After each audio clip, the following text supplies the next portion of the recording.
Oh, most certainly. I think Jack will probably laugh at this conversation because he'll say, "Why aren't you watching the cricket and stop talking about things that aren't important?" It's probably what made him such an outstanding broadcaster was that he always put the game first. And like any good cricketer, he got the basics right often enough to become a great.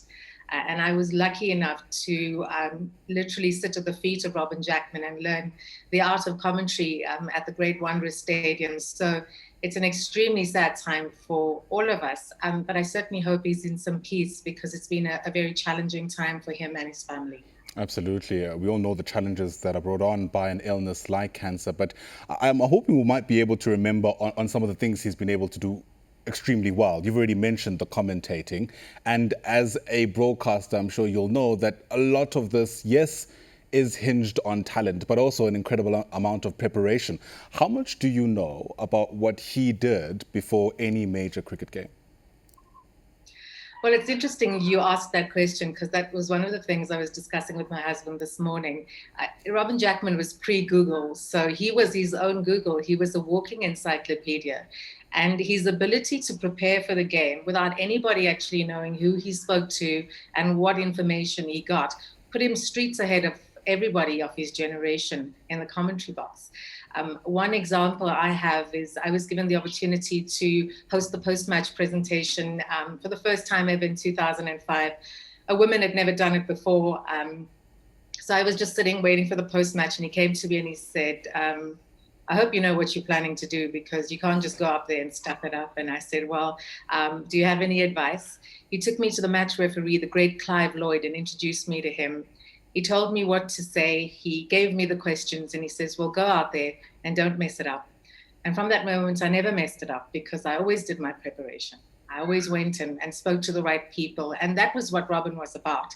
He made sure he spoke to the people who had the information to ensure that the experience we had as viewers matched the moment and matched the mood at the stadium. So I don't think we're going to find someone like him now. We're also used to the online resources, but he was such a great individual and such a great character that everybody wanted to talk to Jack as ahead of a test match.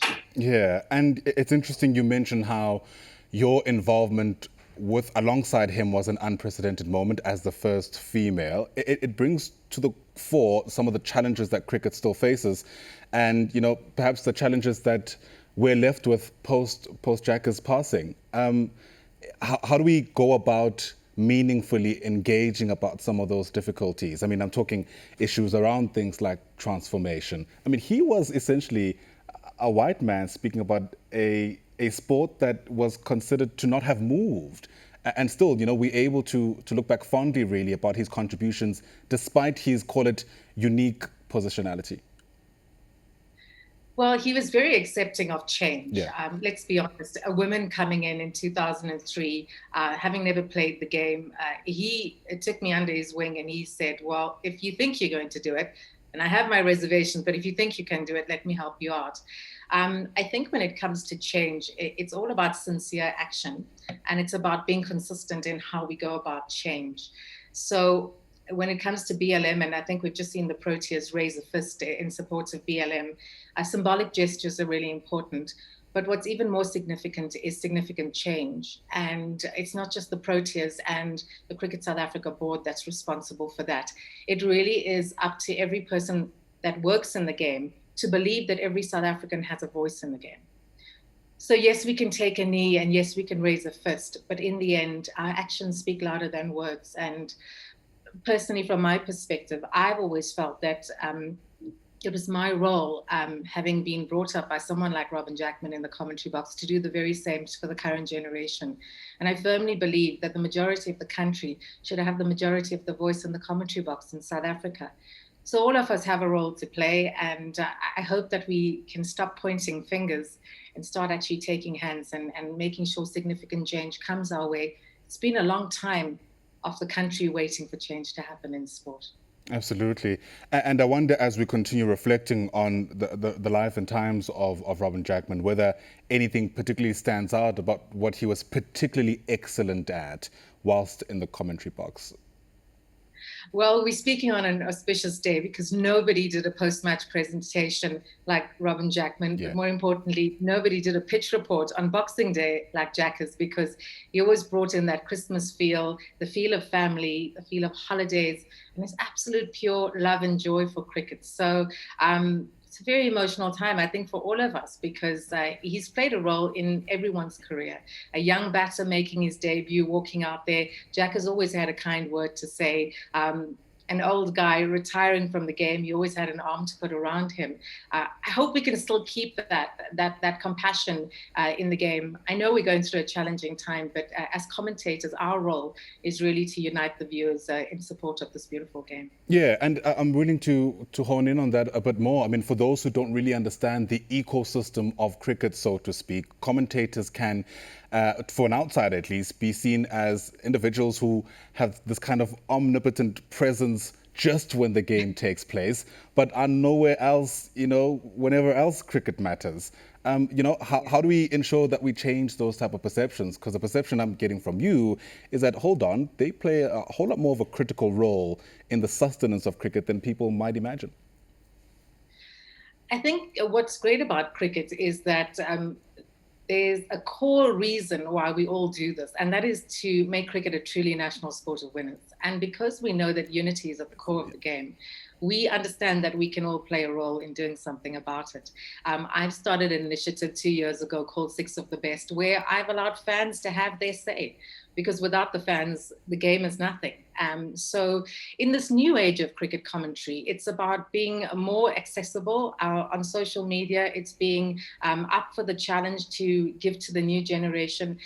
And really, it's about being sincere. I say that often, it's not a job. For me, working in cricket is about having the privilege of creating a narrative that suits where the country is going. And if we can't accept change and we only talk about things like quotas and all that, we don't really understand the journey that we have traveled to get here. Yeah, and the journey has certainly been long. Speak to me about how confident you feel that we'll arrive, perhaps not at a destination, but at an environment that'll enable us to do exactly what you've just pointed out, ensure that cricket reflects what South Africa is going through and where South Africa is hoping to get.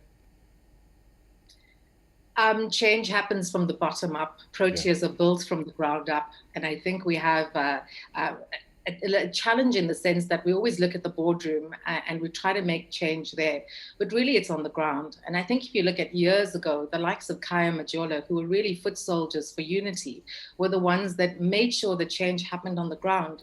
So if you have junior coaches and junior administrators who don't believe that cricket should be a sport for everybody, then it doesn't matter that at the boardroom level you have policies, because change really is about people making sure it happens. And I think cricket's biggest challenge is that we all are not singing off the same page.